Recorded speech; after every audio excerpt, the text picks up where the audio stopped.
Colombian സൈനിക വിമാനം തകർന്ന 90 മരണം. 125 പേരാണ് വിമാനത്തിലുണ്ടായിരുന്നത്. ടേക്ക് ഓഫിനിടെയായിരുന്നു അപകടമെന്ന് അന്താരാഷ്ട്ര മാധ്യമങ്ങൾ റിപ്പോർട്ട് ചെയ്യുന്നു. ആദിൽ ഇപ്പോൾ ന്യൂസ് ഡെസ്കിൽ നിന്ന് ചേരുകയാണ്. ആദിൽ, ഈ അപകടത്തിന്റെ കാരണം എന്തെങ്കിലും വ്യക്തമാകുന്നുണ്ടോ? എന്താണ് സംഭവിച്ചത്?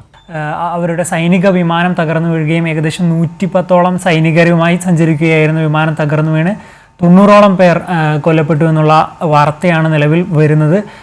കൊളംബിയയുടെ ഏറ്റവും തെക്കു ഭാഗത്തുള്ള ആമസോൺ പ്രദേശത്തോട് ചേർന്നുള്ള പെറുവിൻ്റെ ബോർഡറിനോട് ചേർന്നുള്ള പ്രദേശത്ത് നിന്നും പുട്ടിയാമ പ്രവിശ്യയിൽ നിന്നുമുള്ള സഞ്ചരിക്കുകയായിരുന്ന വിമാനമാണ് തകർന്നു വീണിട്ടുള്ളത്.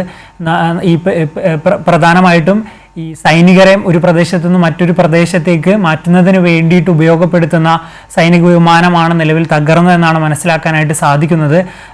കൊളംബിയയുടെ ഡിഫൻസ് മിനിസ്റ്ററായിട്ടുള്ള പെഡ്രോ സാഞ്ചസ് തന്നെയാണ് ഔദ്യോഗികമായി ഒരു സ്ഥിരീകരണം നടത്തിയിരിക്കുന്നത്. എന്നാൽ കൃത്യമായിട്ടും എത്ര പേരാണ് ഈ അപകടത്തിൽ കൊല്ലപ്പെട്ടതെന്നുള്ളതിനെ പറ്റിയിട്ടുള്ള ഒരു സ്ഥിരീകരണം ഔദ്യോഗികമായിട്ട് നമുക്ക് ലഭ്യമായിട്ടില്ല. അതേസമയം തന്നെ ഏകദേശം 110ഓളം സൈനികർ ഈ വിമാനത്തിൽ സഞ്ചരിച്ചിട്ടുണ്ട് എന്നുള്ളതാണ് സ്ഥിരീകരിക്കാത്ത കണക്കുകൾ പുറത്തു വന്നിട്ടുള്ളത്. അന്താരാഷ്ട്ര മാധ്യമങ്ങൾ അടക്കം ആ രീതിയിൽ തന്നെയാണ് വ്യക്തമാക്കുന്നതും. ഏകദേശം 90ഓളം ആളുകൾ ഇതിൽ കൊല്ലപ്പെട്ടിട്ടുണ്ടാവാൻ സാധ്യതയുണ്ട് എന്നുള്ളതാണ് മനസ്സിലാക്കാനായിട്ട് സാധിക്കുന്നത്. 20ഓളം പേരുടെ കാര്യത്തിൽ നിലവിൽ അനിശ്ചിതത്വം നിലനിൽക്കുകയാണ്. ഒരു വ്യക്തത നിലവിൽ വന്നിട്ടില്ല. എന്നിരുന്നാൽ തന്നെയും ഈ പ്യൂരിറ്റോ ലെഗുസാമോ എന്ന് പറയുന്ന പുട്ടുമായോ പ്രൊവിൻസിലെ പ്രവിശ്യയിലെ ഏറ്റവും പ്രധാനപ്പെട്ടുള്ള കേന്ദ്രത്തിൽ നിന്നാണ് ഇത്തരത്തിൽ ടേക്ക് ഓഫ് നടത്തി തൊട്ടു പിന്നാലെയാണ് വിമാനം ഇത്തരത്തിൽ അഗ്നിക്കിരയാകുന്ന ഒരു സാഹചര്യം ഉണ്ടായിട്ടുള്ളതെന്നാണ് മനസ്സിലാക്കാനായിട്ട് സാധിക്കുന്നത്. വലിയ രീതിയിലുള്ള നാശനഷ്ടങ്ങൾ ഇതുമായി ബന്ധപ്പെട്ട് സൃഷ്ടിക്കപ്പെട്ടു എന്നുള്ളതാണ് അന്താരാഷ്ട്ര മാധ്യമങ്ങളെല്ലാം റിപ്പോർട്ട് ചെയ്യുന്നത്. നിലവിൽ സംഘർഷത്തിൻ്റെ തോത് അല്ലെങ്കിൽ ഇതിൻ്റെ നാശനഷ്ടങ്ങളുടെ തോത് എന്തുമാത്രമാണ് എന്നുള്ള ഔദ്യോഗികമായിട്ടുള്ള ഒരു സ്ഥിരീകരണം നമുക്ക് ലഭ്യമല്ല. എന്നിരുന്നാൽ കൂടിയും ഏകദേശം 90ഓളം സൈനികർക്ക് ജീവഹാനി സംഭവിച്ചു എന്നുള്ളതാണ് മനസ്സിലാക്കാനായിട്ട് സാധിക്കുന്നത്.